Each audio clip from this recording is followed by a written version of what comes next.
केसर के गंध लेके और की पुरवा चलल रहे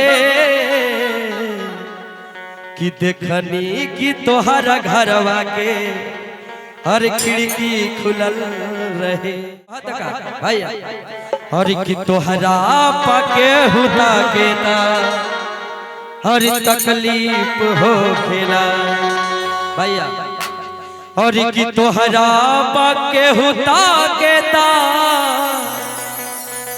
और की तकलीफ हो खेला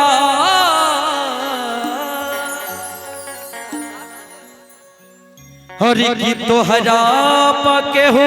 ताके और की तकलीफ हो खेला एकदम लहे लहे लहदारी और की झरको से के हो जाके ता हाय तकलीफ हो खेला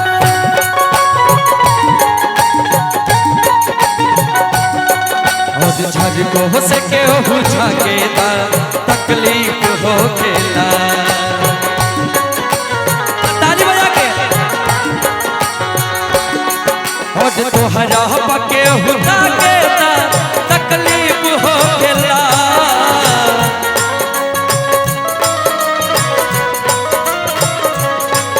और तोहरा पके हुदा के ता तकलीफ हो खेला ए भैया थोड़ा डिस्प्ले के ऊपर ध्यान दे हां नो हां यही उठे झरको से के हो जाके झरको से के हो जाके हाय तकलीफ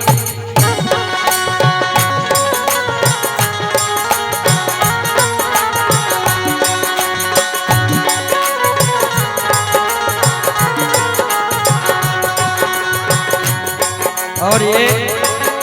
हेलो हेलो जरा धीरे धीरे चले रिदम हल्का हल्का हल्का लहे लहे और ये हमारे बड़का पापा राहुल जी ना ऐसे काम चली मतलब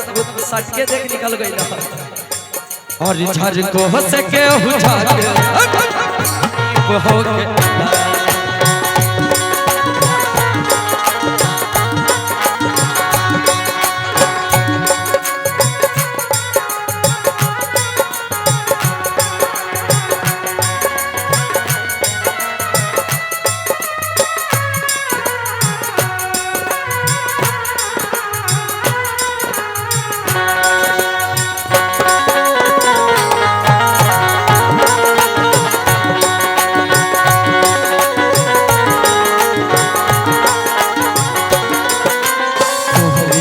के खातिर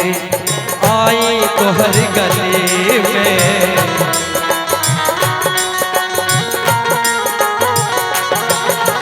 तोहरे दीदार खातिर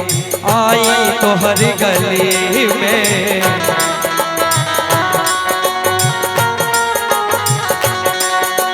तोहरे दीदार खातिर आई तोहर गली में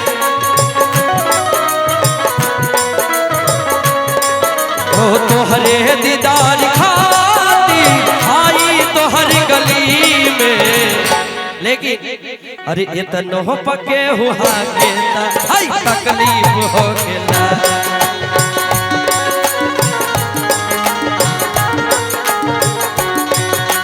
तोहरा पके हुआ के तकलीफ हो गेला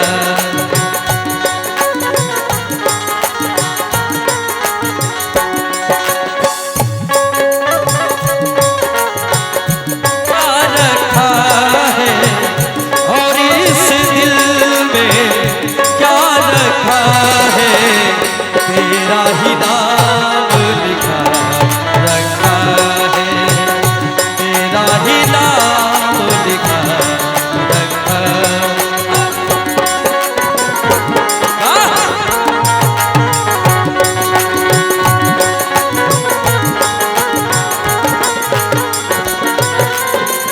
और ये आखिरी लाइन अब हमारे ये पापा के लिए बच्चा के जो पापा है ना इनके लिए क्योंकि इनसे जो बड़ा था उनके लिए कहा दी आपके लिए मेरे तरफ से जन्मों से बेसी तोहरा के जानी मानिल हम एकदम लाहे लाहे जन्मों से बेसी तोहरा के जाने मानिल हम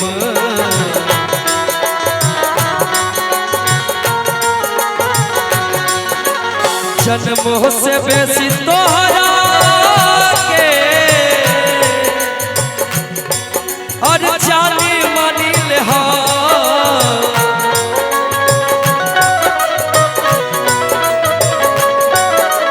जन्मों से बेसी तोहरा के जाने मानिल हम लेकिन अरे किए तो नोह पके हूँ डांटेता है ना। आपसे मोहब्बत करते ये हमारा और आपका मैटर है। अगर दूसरा तीसरा पर्सन अगर कोई डांटे कि फलना से क्यों मिलता है तो बाबू क्या जाने तो दिल की बीमारी है ना, इसलिए नहीं अभी रहने दीजिए, हम समझ रहे, इसलिए इसको अंत करेंगे और कहे ना और किए तो नोह पके हूँ डांटेता है ना। अगर केहू बाबू नजर दिखाई भैया पर तो हमरो तकलीफ है ना, ऐसे कहेगा भैया अरे किए तो नोह पके हूँ डांटेता तकलीफ हो